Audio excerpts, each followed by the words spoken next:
I just believe in the power of story. And as I was listening to the panel up here earlier, as each person talked, they were sharing a story. They were sharing narrative of their experience that we can just take gems of gold from and mine their story to change our lives.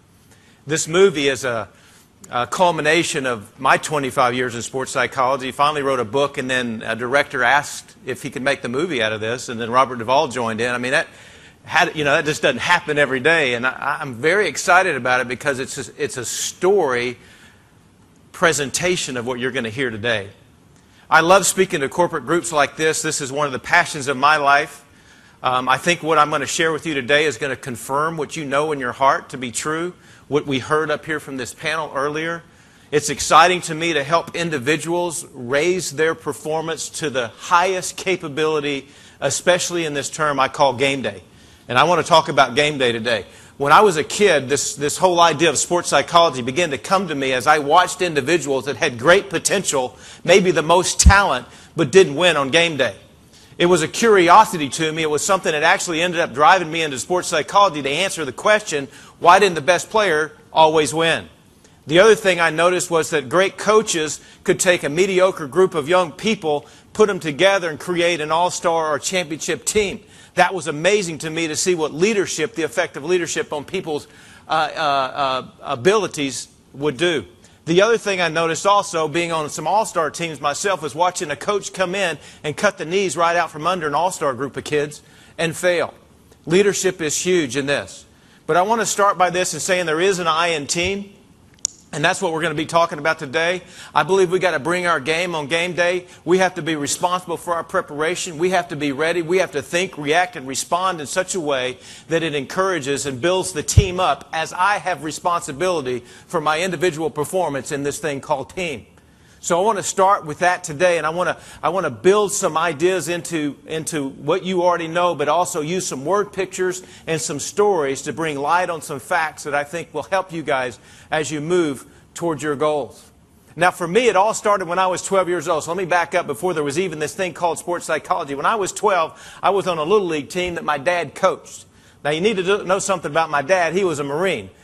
At the age of 19, my dad's life was changed by a buck sergeant. So my dad decided that when I was born, that he would just save that 19 years of non-discipline, and he would go ahead and start the day I was born. So my dad was raising me to be a little Marine, try to be brave and courageous and all that kind of stuff, and I was the smallest kid on the team.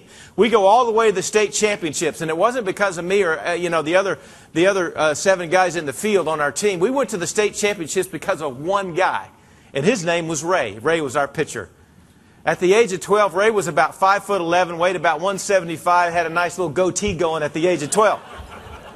This guy could throw the ball faster than anybody I ever saw in my life or knew.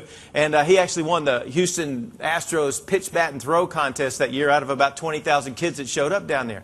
We had Ray. We also didn't have a rule back then that you could only pitch 10 innings a week. This guy pitched every pitch we pitched all year long, so we went all the way. The guy's arms are like this these days, so he can't pitch anymore, but that year was a good year for us. So we go all the way to the state championships. We take the field first. We're warming up, and Ray's out there on the mound, and he's doing his intimidating act that's just gotten everybody off their game all year long. So we have a little catcher that's as tough as nails. He's got about 5 inches of handkerchiefs behind the mitt where he's got to catch, and he's sitting down there. That first pitch comes in. Oh, and he takes the ball and he throws it back there and he gets down there. Oh, and he does this, and the other team's over there looking at this thing. And this guy's throwing bullets in there, and this catcher, he's just acting, and he's getting the job done. So we're in good shape at this point. We go sit down in the dugout. The other team, they come out, they take the field for the warm-up, and this is when sports psychology emerged in my life. Again, there wasn't a thing called sports psychology, but it came to me at this moment because the guy I thought was their coach lumbered up on the mound for them. 6 foot, 205, nice big beard going at the age of 12. And then it happened. His first pitch came barreling in there, but it went over the catcher, over the umpire, and stuck in the chain link fence.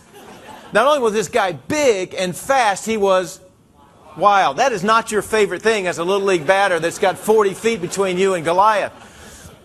I'm the third batter. The first 2 guys strike out, not because the guy threw a strike. That wasn't going to happen today, but because they wanted out of there. So here come Here comes a little Marine, third batter. And I get in there, and I'm ready to go. And this is like the second element of sports psychology coming to me. The first was the intimidation. The second thing was, as I'm in there, this guy raised his leg to throw the pitch. As he raised his leg to throw the pitch, my left leg, unbeknownst to the rest of me, removed itself from the batter's box.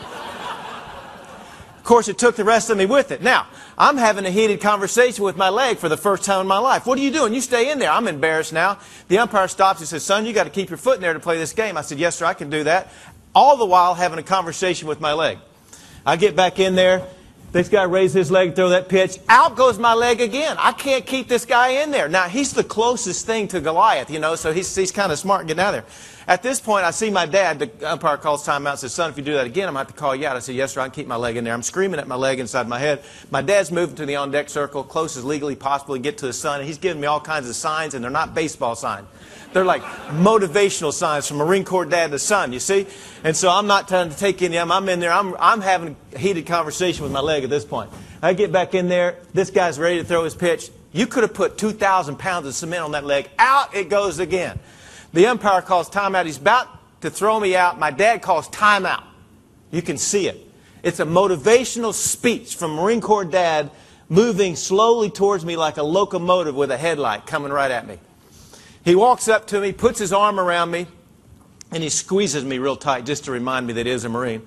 Then he looks down and begins the conversation, which started pretty good. He said, son, I'm proud of you. I said, yes, sir, thank you, Dad. He said, now, can you keep your foot in that batter's box, son? Or do I need to put somebody else in there for you? Now, my dad thought he was giving me a motivational speech, but I heard an option.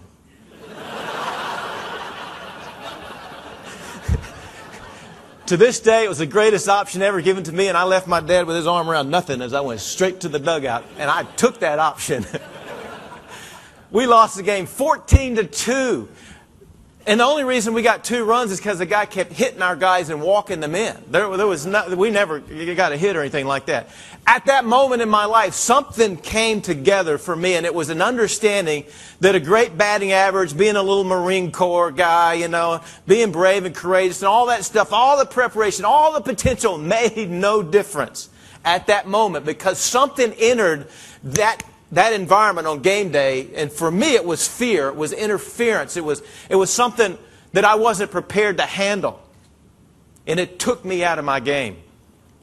There's a formula on the handout that I gave you today. It goes something like this, that our performance, that score that we post at the end of the day. Now, I get to do this in the sport world a lot. I probably spend more time speaking in the corporate world, but when I'm working with athletes, they have a score.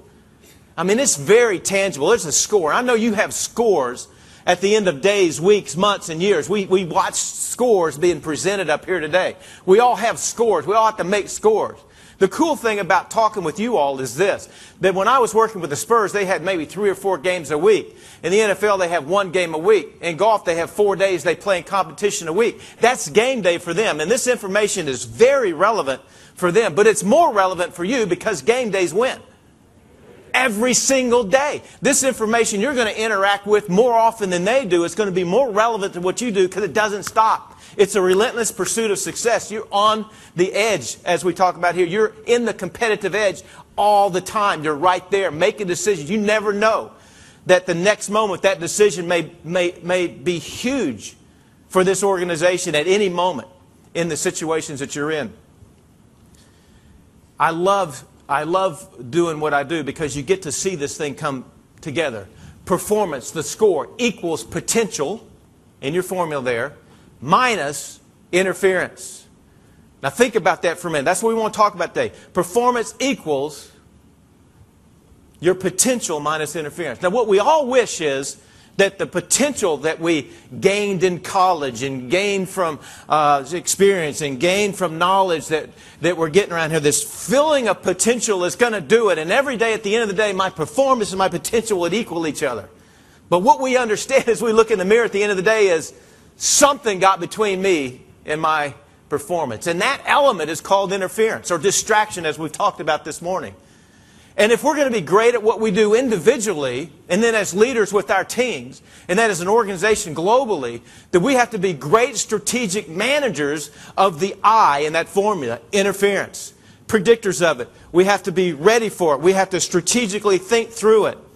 And the greatest way to do that, we just heard on stage, is you take the stories of those involved and engaged in real-life situations within this organization that struggled mightily to turn the needle around, and we take that information and we use that then to handle the future distractions and interference that are going to be exactly like that.